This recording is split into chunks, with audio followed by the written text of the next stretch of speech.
All right, so I'm with Nandini here in Union Square, and she approached me and asked me if I was Mr. Brandon Stanton, which I'm not. I feel bad. But you don't need to feel bad. It's Brandon's success has been good for me because a lot of people think I'm him, but I'm not. Let's just put that out there. You could have lied too. No, I'm not like that. I'm not like that. So I'm doing conversations with strangers, and Nandini is a stranger. So I'm going to ask her a few questions. Nandini, where are you from? I'm from India and Texas. I grew up in India where I was born and lived there till I was 9. And then my family and I moved to Texas. Right. And I ran away at the earliest available opportunity. As in? When I went to college. I went to NYU. Right, okay. And I just graduated. What did you study at NYU? I started off in the English department, became disillusioned. Yep. I took a year off to explore the disillusionment. And then I moved to film. So what did you discover in that year of, reflection? Well, the reflection was jump-started by a diagnosis of depression. Right. And nothing will help you reflect more than 100% self-hatred. Absolutely. So I took a year off. It was the year everyone of my friends studied abroad. It was a very lonely, strange year. Did you pass it in New York? I did. I lived on Roosevelt Island. Right. Which is a bizarre place to be if you're between the ages of 16 and 30. Yeah. There are no bars. Right. There's no way to leave. I've never been there.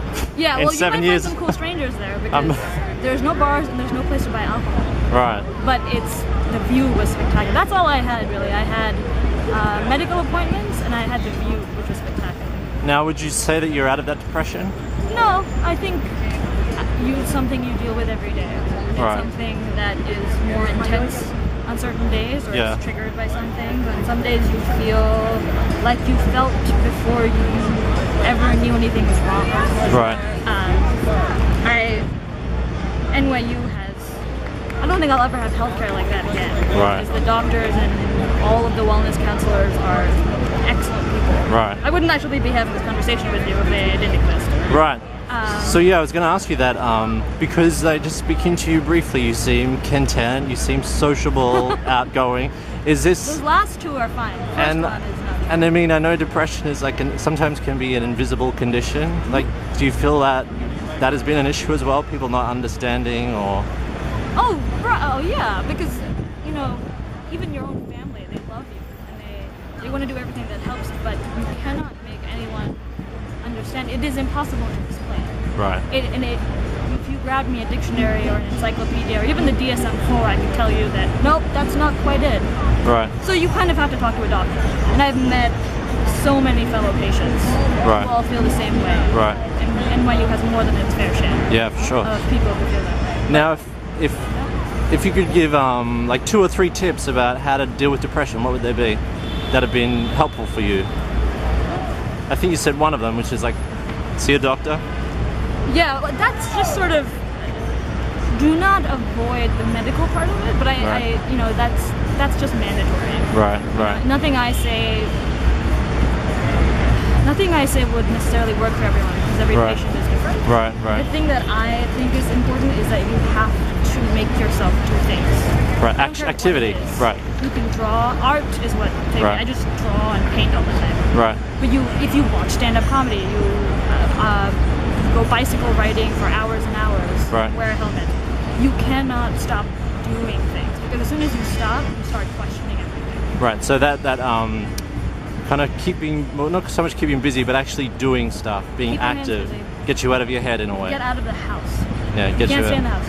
Yeah, I agree. Yeah. Now, go to therapy. You can't miss therapy. Therapy is non-negotiable. Right. So it's been helpful for you. Yeah, it's strange because I don't think therapy has an adjective. I couldn't even explain it to you because again, it's one of those things that's different for everyone. But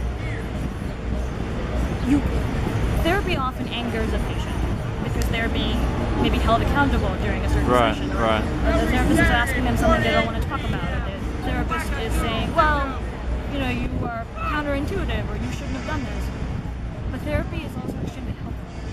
And those two things sound like they're opposites, and they are. So your therapist might be very helpful, but he or she might also make you very upset.